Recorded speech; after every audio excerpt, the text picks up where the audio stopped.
gosh, that museum is an eye-opener. So it looks like 15, just going over there, it's like 15,000 people lost their lives due to what we do best as a human nation, which isn't very much.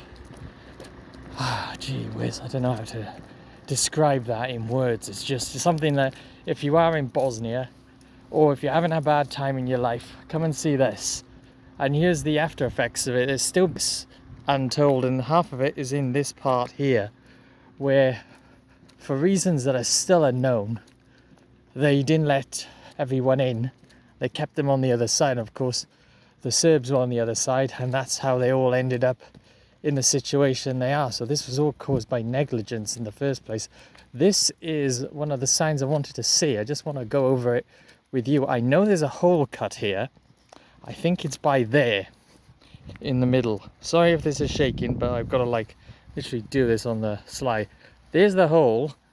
It's much bigger. There it is. And this is about the hole in the fence. And what we can see here is that members of the UN PUFOR Dutch battalion cut a hole in the fence here through which 2,000 refugees entered the base. That would be that hole there.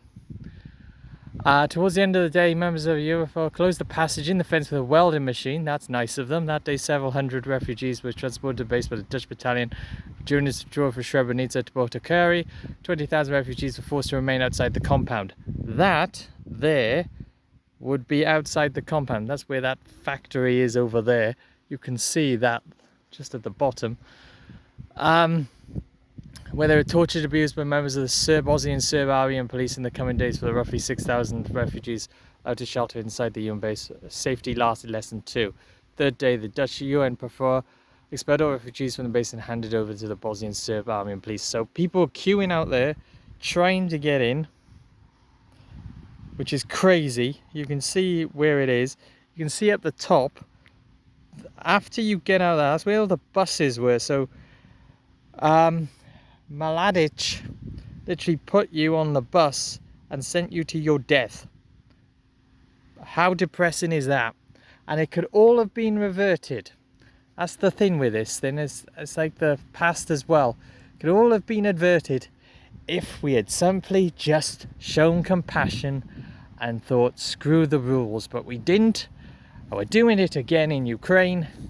History's repeating itself, and ironically, the last picture I saw in that very museum there was the Republic of Srebrenica, I probably pronounced that wrong, Vladimir Putin. How ironic that that is the last picture I saw. So now we're going to go into the city itself. This is the former UN base on what has been a very, very exhausting, emotional day. And we're not done yet, because now we've got the graves to see. And that's going to be even more emotional.